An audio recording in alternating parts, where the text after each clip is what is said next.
Hello বন্ধুরা, আপনারা এবার দেখতেই পাচ্ছেন আমি আর আমার নানু এই রমজানে পুকুরে চলে এসেছি একটি জাল নিয়ে। সেই হাত জাল দিয়ে নানু মাছ মেরে দেখাবে। নানুর প্রচুর অভিজ্ঞতা রয়েছে মাছ সম্বন্ধে, আর নানু যেহেতু নিজে থেকেই পুকুর চাষ করে সেই কারণে পুকুরে জাল ফেলার পুরো অনেক দিন থেকে এই এক্সপিরিয়েন্সটা রয়েছে। আর তোমরা দেখো জালটা কত সুন্দরভাবে ফেলে দেওয়া হয়েছে। এখন কতগুলো মাছ আসে সেটা দেখার পালা। তার মধ্যে দেখতেই পাচ্ছ এখন প্রচুর মাছ লাফালাফি শুরু করে দিয়েছে। নানু এখন জালটা আস্তে আস্তে টেনে নেবে। জালটা টানা হয়ে গেলেই আমি দেখাচ্ছি তোমাদের কতগুলো মাছ উঠেছে।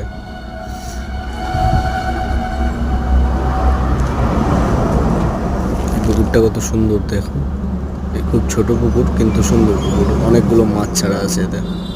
আমার নানুর আরও দুটো পুকুর আছে, বাট এই পুকুরটা খুব ছোট কিন্তু মাছ খুব সুন্দর হয়।